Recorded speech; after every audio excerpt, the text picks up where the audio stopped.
Happy Wednesday. Question of the day today that feels appropriate. Is the MAGA movement dead? We're not too happy with the results last night. Some of them are still coming in, but it's a fair question. What does this mean for Donald Trump? What does this mean for Trumpism?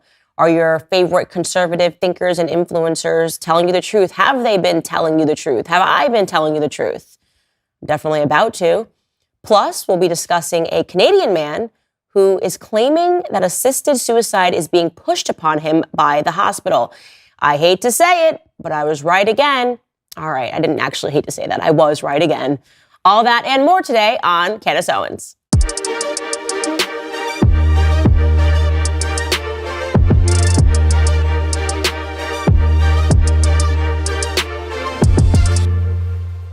Okay, so is the MAGA movement dead? What do I actually think about former President Donald Trump? And I actually have taken a lot of time. I've had a lot of thoughts and had a lot of private conversations with other conservative thinkers. One thing you should know is that there has been a lot of conversation that has not been brought forth to the public because we didn't really know what to make of things after the 2020 election shock and still feeling like something was not right with that election. I will never, ever, ever believe that 88 million people came out and voted for Joe Biden. I will never believe that them stopping the counts in the middle of the night was perfectly normal and to be expected, and that everything magically shifted when a bunch of mail-in ballots arrived. That's my personal take.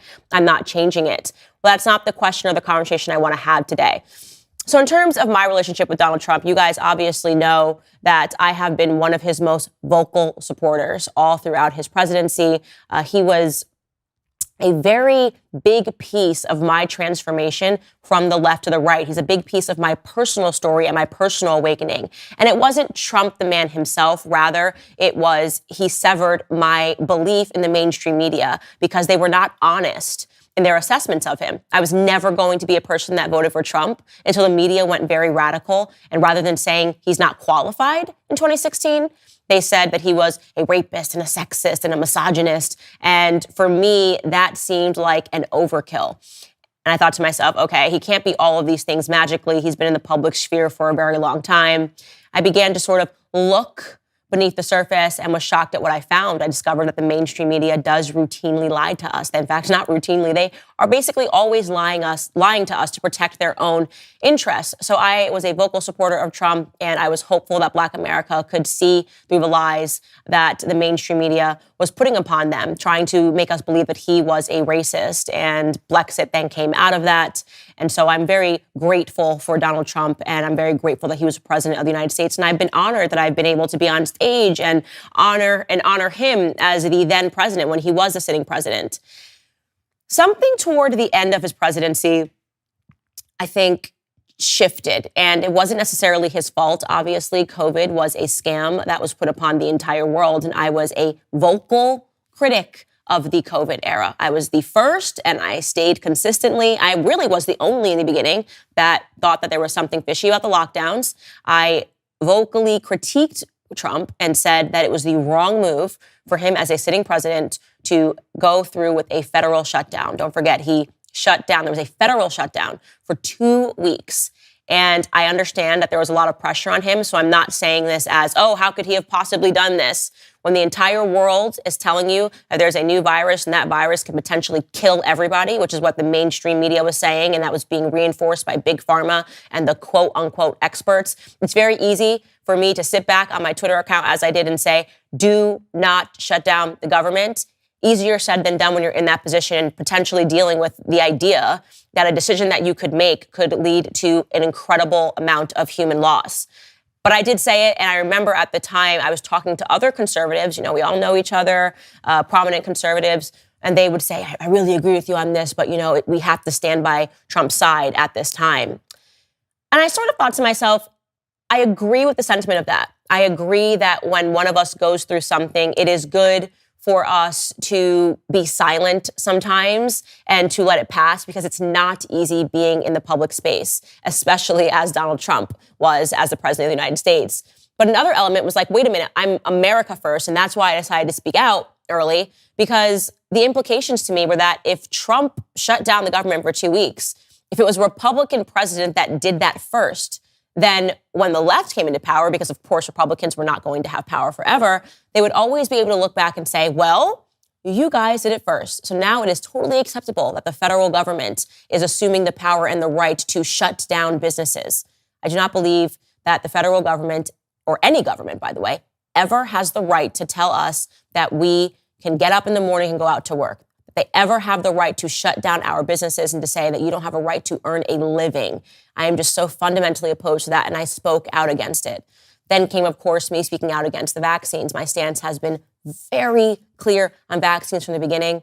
I am not vaccinated against COVID. My children are not vaccinated at all. I think I'm probably the most in your face about the dark history of vaccines. It does not begin with COVID. The scam does not begin with COVID. And I encourage you guys to dig deeper beneath the surface, but not exactly what we're here to talk about today. The point is that I made myself an enemy of the vaccine campaign, which at the time, I was the only person doing that.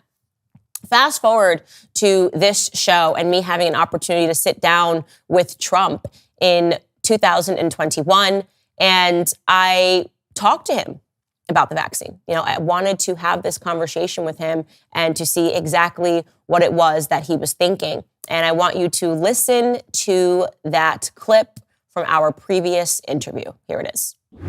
We see the corruption, right? Yeah. It doesn't seem like anybody ever pays for the corruption. Yeah. And right now we're seeing corruption live, even in terms of big pharma, which is a huge topic on the minds of mothers, especially. You're seeing what's happening at these school board meetings. Where do you stand on these vaccine mandates? And obviously, I know that you are pro-vaccine. Obviously, you did everything you could to get this vaccine out. I know where you stand on the vaccine. It was one of the greatest achievements. We did it in less than 9 months. To be able to do that. Yeah, but now it's taken a twist, right? It's gotten, now we went from, this is a good thing and people should have this option, to military men, you're going to have to resign because you're not getting this vaccine. Where do you stand on that? Well, I stand on, forget about the mandates, that people have to have their freedom. But at the same time, the vaccine is one of the greatest achievements of mankind.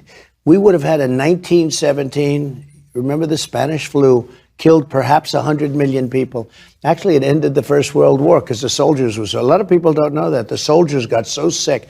It was a terrible thing. There were no vaccines. There was no anything. I came up with a vaccine, with 3 vaccines. All are very, very good. Came up with 3 of them in less than 9 months. It was supposed to take 5 to 12 years.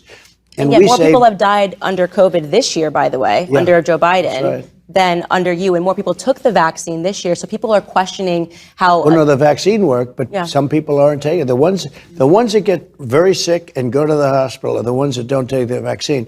But it's still their choice. And if you take the vaccine, you're protected. Look, the results of the vaccine are very good. And if you do get it, it's a very minor form. People aren't dying when they take the vaccine. So basically everything that he said there, and maybe he wasn't aware, was untrue. It was untrue to say that it was an effective vaccine. I understand he had some pride. He was the person that rushed this, right? But it wasn't true. And he was not listening to me try to give and present to him the sentiments of his own base.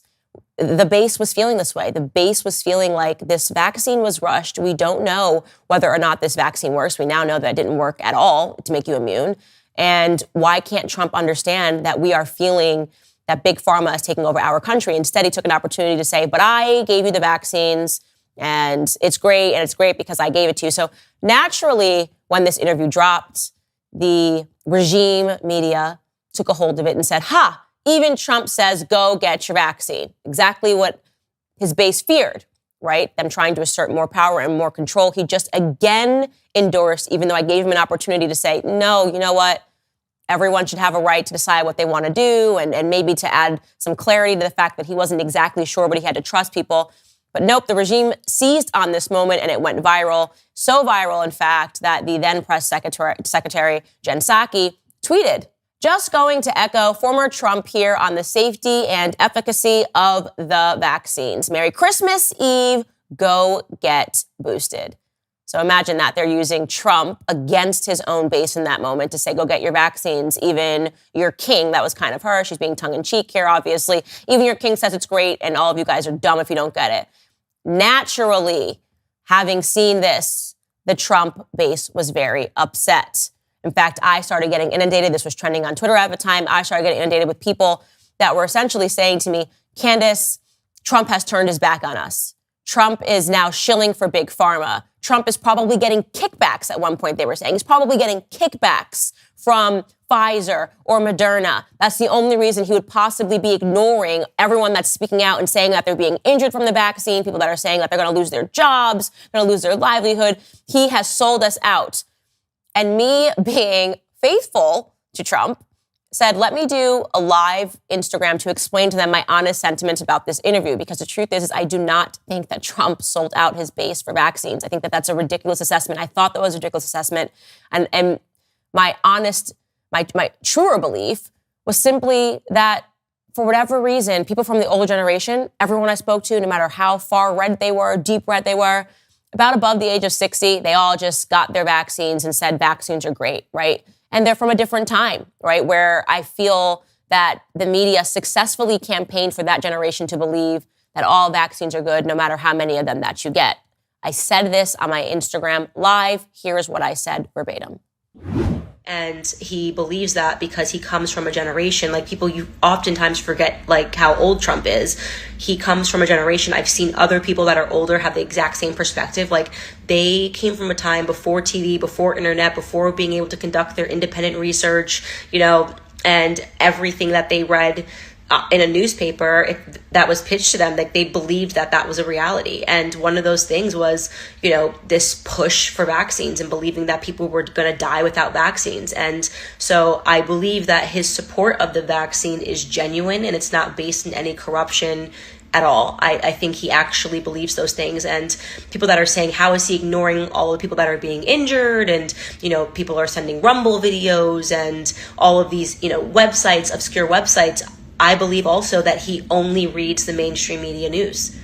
Believe it or not, I do not believe that Trump reads or partakes in any other news sources. I don't believe that Trump is on the internet or, that he necessarily uses the web to try to find, obscure websites. I think that he just relies on, typical mainstream sources. So I don't think that there's anything evil going on there. I just wanted to say that because so many donors, supporters of his are kind of like questioning where all of this is coming from. And I think he just genuinely believes that.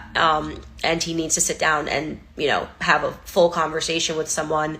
I was interviewing him in that circumstance, but he needs to have a larger conversation to really understand what's going on and why so many people are just horrified.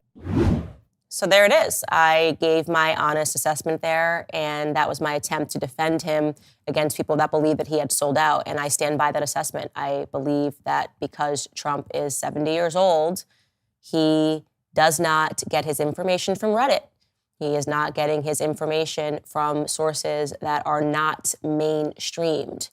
And I know for a fact that there are people on his team that bring him the news headlines in the morning, which is totally normal. That's what happens when you're president. They try to highlight, there's a lot of news sources, and he goes through that and he accepts that as the narrative. So that's why you would see so many tweets of him hitting back at the New York Times, the Washington Post. He's actually getting these headlines so that he can respond to these headlines live. Nothing wrong with that, except there was something wrong with it apparently. Trump actually got upset with me because, and here's the great irony, the richest irony, the Daily Beast ran a headline regarding that live Instagram that you just heard from me. And the headline was, Candace Owens says Trump is pro-vax because he's too old to understand the internet. I never once called Trump too old.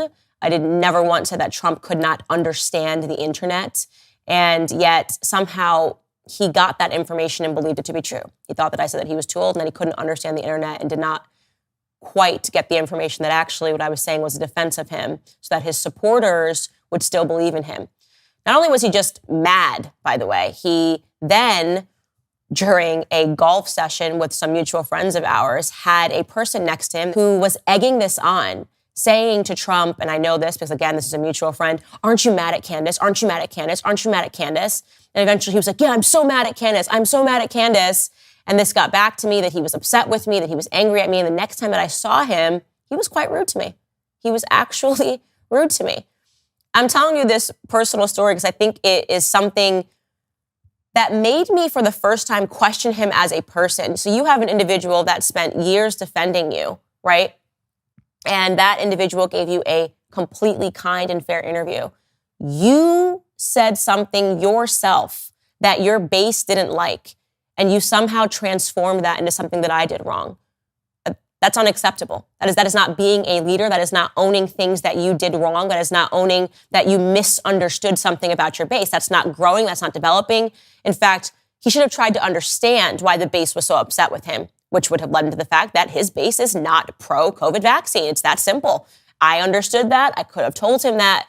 But at that moment, I realized that he's not listening. Who is this guy next to him trying to egg him on to be angry at me for trying to defend him, to say that he's not a shill, to say, no, actually, I think that he genuinely does support the vaccines. He did genuinely support the vaccines.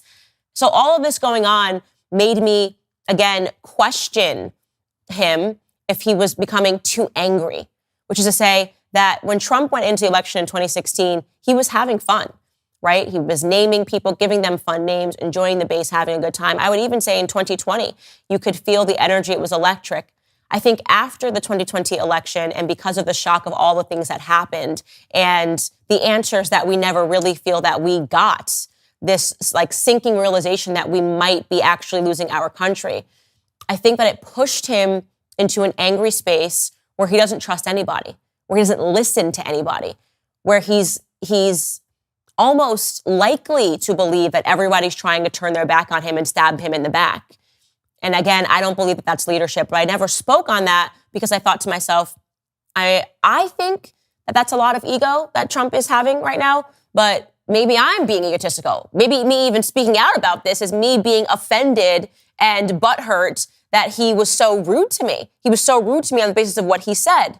But after time, I've realized that no, these discussions that everybody is having, these conservative influencers are having behind Trump's back should be also had with the public as well. You have a right to know that. You have a right to take that information and judge it as you will. And to question whether or not there has been a change in Trump. How could there not be? How could you suffer a defeat and know in your heart that a lot of things that happened regarding that defeat were wrong, even if you don't believe that what happened in Maricopa County during the election was fishy? I do personally believe that. You at least believe that the Hunter Biden laptop suppression led to different results in the election. Of course it did. Many people said that if they had known that that laptop was real, they would have voted differently. So he has every right to be angry. But if you stay at a place of anger, right, you are ignoring everything that is going on around you. You're no longer looking and assessing things in the way that you should be assessing them because you're holding on to this almost vengeful spirit, right? That is the question that I've had with Trump. Is he going to get over the trauma of the election of 2020 and begin to paint a vision for 2024? What is his vision for 2024? Is it, I'm back? Because that's not a vision to me. It needs to be more than I'm back, right? And I think that what's happening behind closed doors, people believing that they're not sure who he's listening to. Maybe there's a paranoia potentially that's setting in, that he believes that his friends, now me, oh my God, how could you say I was too old? I read the headline on the Daily Beast. That's what she said. I didn't say that, right? If you thought I said that, you should have been a decent human being. You should have picked up the phone and you should have called me, right? Because that's what I would have done. I would have reached out to you to clarify things. That's what it means to be a person. That's what it means to be a friend. That's what it means to be a colleague, not even a friend. What it means to be a colleague is to actually have relationships with people, to honor the relationships that you have with people that don't take place in the public sphere. We didn't do any of those things. And I think that the MAGA movement is reflecting Trump. I think there is a trepidation that I'm sensing in Trump. And I think that trepidation is evidenced by him taking a random swing at DeSantis last week. I don't think it was helpful, even though DeSantis won Florida handily. He's not running against DeSantis right now, right? DeSantis is running for governor. I know Trump voted for him and all of that's great. Why take a random swing, right? I think the base is feeling that trepidation. They're not sure who to listen to on endorsements. Do you listen to DeSantis? Do you listen to Trump? Or do we listen to these influencers? Are these influencers listening to DeSantis? Are these influencers listening to Trump? They're wondering about what the leadership looks like. And I think that I am not at all under any impression that Trump can't win in 2024. No. What I am saying is that Trump needs to take a good look in the mirror, and he needs to take a good look in the room, and he needs to read the room accurately. He needs to take a look at those that are around him that are inspiring this paranoia and making him believe that everyone's out to get him, including his friends. And he needs to exercise a tiny bit more humility when he gets something wrong. Trump is not perfect. I'm not perfect. I get things wrong. I edit. I say, thank you guys for bringing me this new information. I hadn't realized that. And there's still a period where he could transform. But I think the results of last night's election, which are still coming in, show that we aren't sure, that he's not sure, and therefore we aren't sure. And that's all I have to say about that. All right, I want to take a second to talk to you about Front Page Magazine. Founded by best-selling author David Horowitz, Front Page Magazine has spent over 2 decades combating the radical left's efforts to destroy America. Their 2 new podcasts, The Right Take with Mark Tapson and The Jason Hill Show, offer riveting interviews and insightful coverage of politics, culture, and current events. The Right Take with Mark Tapson offers fascinating, in-depth cultural commentary as well as interviews with well-known conservative thinkers. And The Jason Hill Show offers thoughtful deep dives about the ideologies of the left, plus interviews with renowned intellectuals. It takes a village to combat the radical left's efforts to destroy America. That's why, as a fan of my show, you should also check out these guys over at Front Page Magazine by visiting frontpagemag.com. While you're there, support their cause by making a tax-deductible donation. Inside every progressive is a totalitarian screaming to get out. No one understands that better than the team at Front Page Magazine. Go check out frontpagemag.com today. Okay, now it's time for some topics du jour.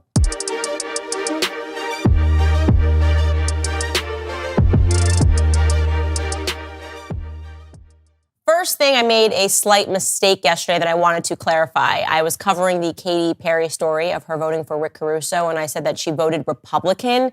Slight little difference there that we should have been clear about. Rick Caruso is himself a Republican, but he was running as a Democrat for the mayor of LA. So I wanted to clarify that because a lot of you guys wrote in and were like, but he's just a Democrat, isn't he a Democrat? He himself is not, but he ran as a Democrat. So clarity, my bad. Moving on, though, you remember a couple of episodes ago on Monday, we talked about the Streisand effect. And I basically said that the overreaction to Kyrie Irving sharing a link to the video was, of course, going to cause the Streisand effect, which is going to make everybody want to go pursue the documentary. The documentary in question that caused all of this drama for Kyrie Irving is Hebrews to Negroes, and it tells the story of how Black Americans essentially during the slave trade lost their roots and that they can trace their roots all the way back to Israel. Now, I hate to say this, but I was right. I was, guys. I was right. I know that wasn't very humble of me, but isn't that fun music? I was right. Last night, hashtag Hebrews to Negroes was trending on Twitter. It was a top trend on election night, no less. And everybody under the trend was saying, I'm watching it right now. I'm watching it. Why would they try to take this from us? Why would they try to keep this information from us?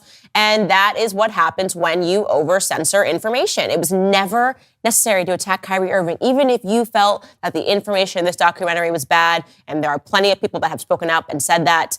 The extreme efforts that the ADL went through in coalition with the NBA to punish him and their efforts to then demand that Amazon take this documentary down, of course, was going to pique people's interest. Not only is the documentary the top documentary on Amazon, but it's also the book, which I didn't even know that it had a book, is now a bestseller on Amazon's list. So if you go to Amazon bestsellers, you will see Hebrew to Negroes is one of the best-selling books.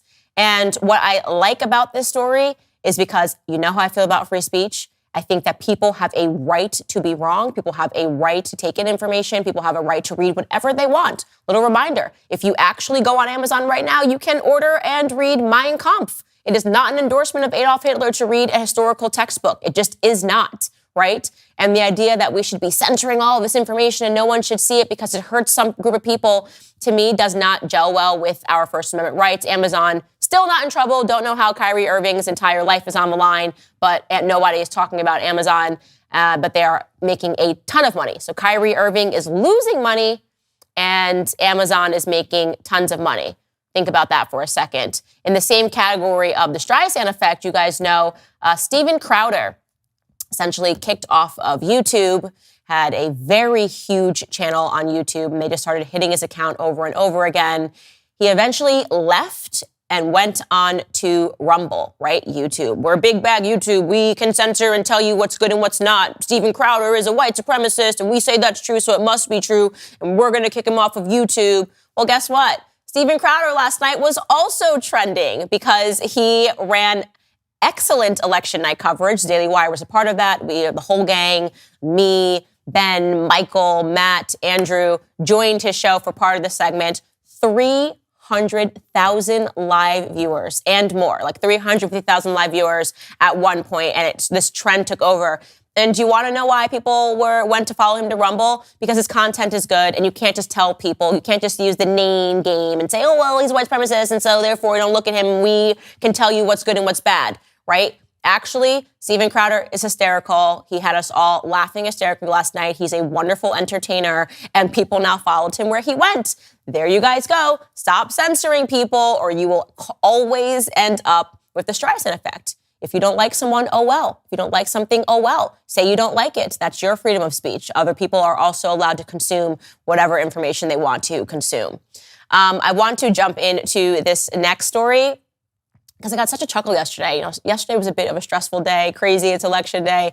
And then I randomly came across this clip of AOC. And she's one of those people, I have this little category in this box, people that I used to not like, but now I'm kind of enjoying, right? Like Kamala Harris. I think she is so implausibly stupid that I just always want her to be given a mic and a camera. I love her. I love her now. I'm just like, yep, Kamala Harris. What are you going to say? Nothing you said made sense, but you made my day a little better. Feel the same way about Meghan Markle. Like, I used to hate her, and now it's just like I'm having fun counting how many times she could be a victim.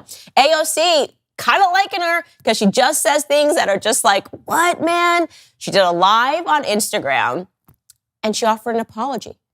Now, what was AOC's crime? She doesn't apologize often. What did AOC do wrong that she came off her high horse and apologized? Well, she removed her pronouns from Instagram, from her Instagram bio. I'm not kidding. Take a listen. Oh, I'm sorry about that. They used to be on there. Let me go in and check and see if I can add them. Sorry about that. They used to be there. I guess they fell off, but I'll put them on right now. It's just, what? What are you apologizing for? It's your bio. You can put whatever you want. You can put one word. You can put no words. At one point, she was dumb enough to put her pronouns in there. And then, of course, somebody that was even dumber than her noticed and was like, oh, my God, could you please just put your pronouns back in your bio? I'm not sure what you are. Are you a turtle? Are you a fish? Are you a human being? I don't know. Please put them back. And she's like, ooh, and then so really dumb. I'm sorry about that. They must have just fallen off. What do you mean they just fell off? What are you talking about? What are you saying? Maybe you're walking down the street, you tripped, dropped your phone, and then your Instagram bio pronouns fell off. What are you saying? They slipped, wet floor, wet surface, just slipped and fell off your. What are you saying? Just own it, AOC. You took it off because it's dumb. It's dumb that you putting in our pronouns. You're obviously a woman. Obviously, we should be referring to you as she and her because that's what makes biological sense. But you gotta keep the stupid base happy. And speaking of keeping the stupid base happy, obviously NYC has been hit with a tremendous amount of crime. And you think there's just no way that anybody could try to manufacture the reason being that there's too many police officers? Yeah, I think that's what AOC is going to do. She's going to try to tell us that that's what's going on. Let's take a listen. A lot of people think that crime is up when we actually see that shootings are down, when we see that huge indicators on the most violent crime in New York City is down. Subway crime is up. But let's also note that subway crime is up after they committed so many more officers to the subway system. So that also tells us from a policy perspective, adding more cops to the subway isn't solving this problem. So there are other things that can solve this problem. I'm sorry, what? First of all, not a lot of people are thinking that crime is up. Violent crime is up all across the country in inner cities. When you say that shootings are down, do you mean from yesterday or from last week? What are you talking about? We've seen an explosion of shootings and an explosion of crimes. And the idea that it's the police officer's fault, Oh, like, okay, first off, be happy, guys, because there's less shootings today. Now the homeless people are just throwing people in the middle of the tracks. And I don't know about you, but I would much rather be thrown in front of a moving train than shot.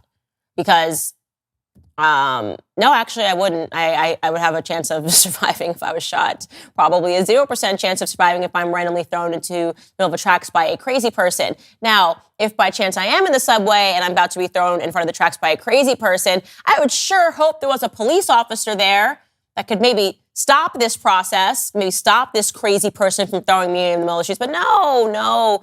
I just want to point out, guys, that it's because there's too many police officers. Like, I don't know about you, but when I see a police officer in the subway station, that's the reason that I throw someone in front of the train. And if that police officer wasn't there, then I wouldn't throw someone in front of the train because I would be like, okay, I'm glad there's no police. Now I'm just going to be chill and jump on, the queue line or whatever. Thanks, AOC. You are a very special person. You're a very special person in my life. Okay, I'm going to take a second here to talk to you guys about Legacy Box. Legacy Box exists to preserve your family's recorded moments digitally, ensuring that they are safe forever. You all know my family is very important to me, and so is preserving all of our memories, whether it's photos or videos. I want my kids to be able to look back on all of our special memories together and pass them down to their kids. My sister has most of our old VHS tapes and will sometimes send me little clips of them that she takes on her phone. Last week, she sent me one of me dancing in a middle school talent show. Needless to say, I am excited to send all of those in and have them preserved with Legacy Box. I'm not super tech savvy, so I appreciate how easy they make it. All you do is send in your old VHS and camcorder tapes, film, and photos, and then their team sends everything back to you on a thumb drive, DVD, or the cloud, so that your irreplaceable memories can be easily viewed, shared, and passed on for future generations. So don't let your photos fade or your tapes get chewed up by the VCR. Safeguard your family memories with Legacy Box today. Visit legacybox.com/Candace to shop my exclusive offer. That's legacybox.com/Candace. Moving on. You guys, I honestly, this actually brings me pain. I don't want to say this, but I was right. I do love it. I do love it. I really do love being right, but not in this way. I hate being right about things that are wrong. But you remember, I have been kind of bringing to the forefront this discussion about assisted suicide. It's so obvious to me that this is going to be a huge discussion. The way I feel is that I remember when I first came onto the political scene, I was really talking about the trans issue, and everyone kept being like, why are you focusing on that? That's like not a thing. And a couple of years fast forward, and it's the thing. This is kind of me again talking about assisted suicide. It is so obvious that they are going to start just euthanizing people and under the guise of love and care. And they're trying to make it appetizing to us, that it's an act of mercy, that it's an act of love. It is not. It is crazy. Well, obviously this has taken off, especially in Canada. And there is a Canadian man who is claiming that assisted suicide is being pushed on him by the hospital. Whew. That's very triggering to me. As you guys know, how I felt about my birth process. I spoke to you guys about the fact that there is something very deep and dark and twisted about hospitals now. It is almost as if they own you while you are in there. Like it has become a state penitentiary, and you need to almost fight and claw your way out, even if you are healthy, to say, no, actually, this is what I want. This is my being. This is my baby's being, and you have no right to make me do anything I don't want. Well, imagine if you're an individual and you're sick, and they just want you to die. And they're like, hey, we can just kill you, and why don't we just make that happen? That's what's happening to Roger Foley. Roger Foley is a 47-year-old man who suffers from cerebellar ataxia, and he has been bedridden for around 6 years. And he needs continual help in order to eat, wash, and sit up. He says, quote, I've been pressured to do an assisted suicide, and he is alleging that it was his caretakers over at Victoria Hospital. Victoria Hospital, by the way, is, of course, a primarily government-funded center in London, Ontario. They asked if I wanted an assisted death. I don't. I was told that I would be charged $1,800 per day for hospital care. I have $2 million worth of bills. Nurses here told me that I should end my life. That shocked me. It should shock you, but I am not shocked by this because that is what makes sense to me. People in the hospital are owned by the state. The state says they will take away funding. That's why they are forcing vaccines on your children as soon as they are born. They even create incentives for them to kill people. Look, if you can get this many people dead and take this burden off of our system, we'll give you a bonus at the end of the year. if you give the kids this many vaccines and you enrich the pockets of these vaccine manufacturers, we'll give you a bonus for a year. This is what is actually happening. It is no longer about health. It is about what best serves the state. And sometimes that can be life. Sometimes that can be sales. Sometimes that can be vaccines. And sometimes that can be death. That is exactly what is happening. They are realizing that he is taking a space for them to make money. It is better for them to have a newborn baby in there with its mother and pushing and driving up the bills, driving up the insurance costs, right? Than to have a person that is dying and is actually sucking away from the system in their estimation. And so they are, as I always said, they are going to be raising up doctor deaths and they are going to decide. And this is something that some people pushed back on. They have this wonderful idea, I guess, in their own head that this is going to be better somehow. People in my comments, and I read these comments, people were saying, well, you know, it's better than somebody jumping off of a building, as if that's where the state is going with this. They want to help people that want to jump off of a building. No, it's not better. It's absolutely despicable that we could be sending people through medical training to teach them how to kill people. It's dark, it's twisted, it's dystopian. I will not support it. And it is obvious where it is heading. And I am grateful that this person is actually speaking up and saying that it's happening in the hospital. He's not the first person. I covered it on a previous episode. You can go back and you can watch that. There have been many people that have stood up as these laws were going into place in Canada and said, this is what happened to me when I was in the hospital, except nobody's listening in the States because they don't care. The governments, especially with Trudeau, who has really fluffed his dictator arm, they want this pushed through, right? Whatever serves the state. Anyways, they went to the hospital about this, the Post that is, and a hospital spokesperson said, we are unable to provide a comment specific to a patient in order to ensure privacy and confidentiality. As per Canadian law, our healthcare teams are prepared to have conversations regarding medically assisted in dying with patients who verbally express an interest in exploring this option. If the patient does not verbally express an interest or changes their mind, our healthcare team will not engage in these conversations. I always love, by the way, how people in hospitals and in the medical industry always use the excuse that it's all about privacy until they suddenly don't want to be about privacy at all. Like, remember when suddenly they're like, HIPAA is not about privacy. We can tell people whatever. We need to know whether or not you got the vaccine in order for you to come in and buy a sandwich. What? And now if we start asking, hey, did you tell this guy to die? It's like, oh my God, that's his private business. How could you even, what? His health is his business. But also show us your vax card before you even ask us this question. We're not hypocrites at all, except they actually are hypocrites. Moving on, guys, let me know if you're tired of this. I was right again! I'm not tired of this. I am exhausted with being right.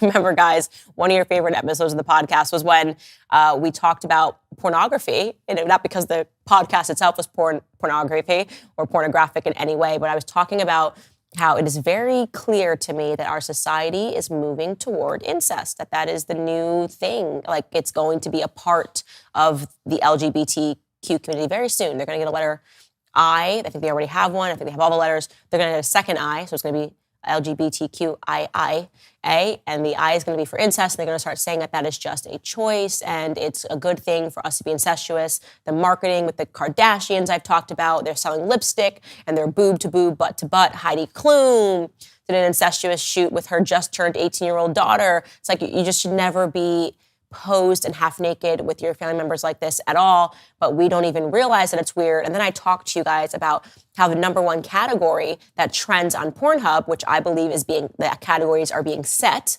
and then people are then consuming the pornography, is incest. It's all incestuous, or close to incest, rather. Step brother with his stepsister, sort of a thing. Well, this story ran in the New York Post. A woman named Matilda Erickson, she's 23 years old, reveals why her mom helped her marry her stepbrother, right? So there you go. Really close to almost makes sense. That's what the main trending topic is on Pornhub. And we're going to start seeing more of this in society. Matilda says that she never considered getting married until she met Samuli, who became her stepbrother after her mom married his father. She said that she responded right away with passion and told about meeting him on her mom's 50th birthday. She said, quote, "It took us 2 weeks to start dating after that, and he basically moved in with me right away. It felt good and natural immediately." She said some of her friends were a bit hesitant about the relationship, but her mom helped her get her thoughts in order to go through with the marriage. And so now they are, getting married. And they've cried and they love each other, and this is amazing. And you might think, okay, they don't share any blood, right? It's not really an issue. I'm telling you to pay attention to this space because it is going to be an issue. They are starting to blur familial relationships. They're starting to blur that very firm lines in the sands, which is just, hey, when you're brother and sister, even if you're stepbrother and stepsister, you should just go, you know what? There's a lot of people in this world. Maybe I can just find somebody else. And when they're done destroying that barrier, stepbrother and stepsister, you're going to start to see science-backed articles out of Harvard and Yale where all of the bad ideas come from. And they're going to say, oh, it's actually totally fine to sleep with your brother and sister all together. It's you being weird. You think it's a taboo. It's not a taboo. It's just your brain that's wrong. It's just a social construct. Family is a social construct. That's what they're going to say. And that's all I have to say about that. All right, guys, so we have the Daily Wire have partnered with a company called Epic Will, and I'm excited to tell you about them because what they provide is really important and essential. Epic Will is an online estate planning service that allows you to create a simple and affordable, legally binding will in as little as 5 minutes. A will lets you determine who will raise your kids in the event that you die before you're done raising them. This is a big deal, and it's your responsibility as a parent. Listen, nobody wants to think about dying or creating a will, but it's something that we owe to our families. And Epic Will makes it as easy and painless as possible. So I'm encouraging you to take 5 minutes today, go to epicwill.com and use promo code Candace to save 10% on Epic Will's complete will package. For just $119, you'll get your last will and testament, living will, healthcare power of attorney, and financial power of attorney. Get it done at epicwill.com and promo code Candace to save 10%. Okay, now it's time for my daily comment roundup because I do love to read your thoughts. First up, which was regarding the performer, Bad Baby, who spoke at the Oxford Union. She now is richer than me, so like I said, she ain't dumb. But I just think it is a sign of the times that she's speaking at the Oxford Union in general.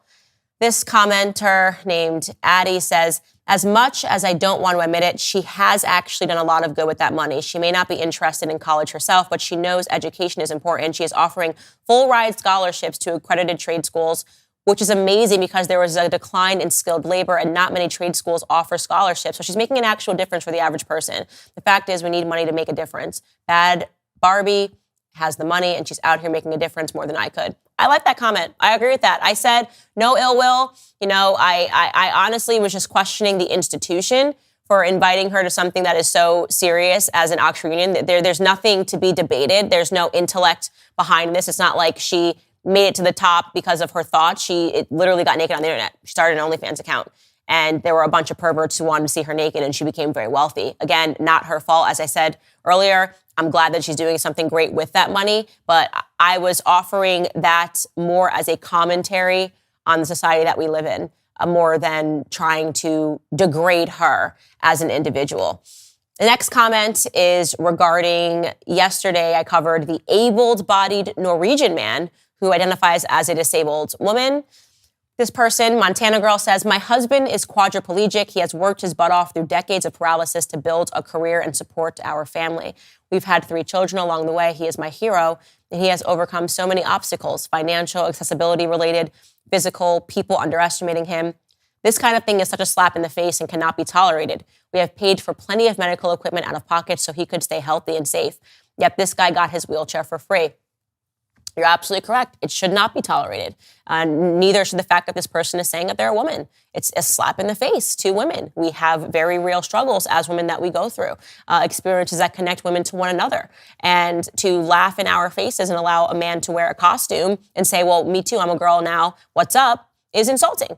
And it is even more insulting to think that we are now taking that next leap and we're even saying something as crazy as I can identify as somebody who is disabled. And that's why I wanted to bring forth that discussion. This is the slippery slope. People pretend the slippery slope is a fallacy. It's not a fallacy. The slippery slope is real.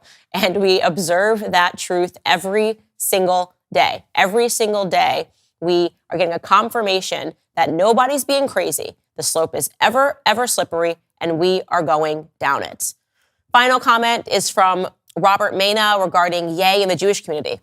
Robert says, thank you, Candace, for using your voice to stand with Ye. We love Ye. He is our Black hero. We feel powerless when people like Ari Emanuel call for his ostracization. In case you guys missed it, Ari Emanuel, big guy in Hollywood who basically told every brand to drop Ye. We feel powerless when people like Ari Emanuel call for his ostracization, while he himself has had racist and homophobic accusations settled out of court without causing a dent to his net worth. As the Black community, we are not united, and some business people who happen to be Jews have been taking advantage of that. Thank you for pushing for family and standing up against the immorality that has been used to brainwash the Black community by the left. I pray that your message reaches more people. I pray the business people and handlers who also happen to be Jews that are attacking Ye because he is an imperfect speaker get a full dose of their own medicine. Quoting Oppenheimer, in sleep, in confusion, in the depths of shame, the good deeds a man has done before defend him. It's a beautiful quotation. I love that. And I'm grateful for all the feedback that I've gotten for supporting Ye through this moment and for speaking up and defending Kyrie Irving. I actually did see another comment that I kind of am saving for a different day because there's a larger conversation to be had. I know a lot of Black women have been commenting and have been grateful that I'm standing by these people. But one Black woman kind of wrote to me and said, I feel like you don't ever use your voice to defend Black women. And there's a lot that I want to process with that because I do think that while I am sensing the Black community is coming together and realizing that the media has intentionally broken us apart, and I do believe from the bottom of my heart that there is in fact a media mafia. Okay, there is a mafia, and it protects itself by saying, oh, you can't even ever comment on us. You can't even speak about the media being a mafia. The media mafia is what attached Trump. The media mafia is what decided that Kanye had to have everything wiped away in one day. And that's not to say that he did nothing wrong, but we can see how quickly and how swiftly and how coordinated they are. And the media mafia is what descended on Kyrie Irving. And I am not afraid to have that conversation. It's a conversation that should be had. But I am reserving another conversation for Black women. That was a sad comment, not a hurtful comment, but a sad comment, because I do feel that there is the most hurt amongst Black women. And I need to assess how I feel about it and why I can't, off the top of my head, and like you said, think of a Black woman where I've come to her defense. And is there a Black woman character that should have been defended by Candace? I know that I defended Nicki Minaj when she was under attack once or twice for saying, something positive about Trump, I think it was, or something. Or she said something against the vaccines, and I defended her right to speech. But I can't think of too many other Black women. So why is that? Again, that'll be a discussion for another day. I want to think on that. I appreciate your comment here, and I will continue to be a formidable friend and a formidable enemy to people that deserve both. All right, guys, next portion of the show is going to be available exclusively on Daily Wire Plus. I'm going to be talking about my views on legalizing mushrooms, plus sharing a personal story about shrooms, as they're called in the street. So if you are not a member yet, go ahead and click the link in the description and subscribe right now.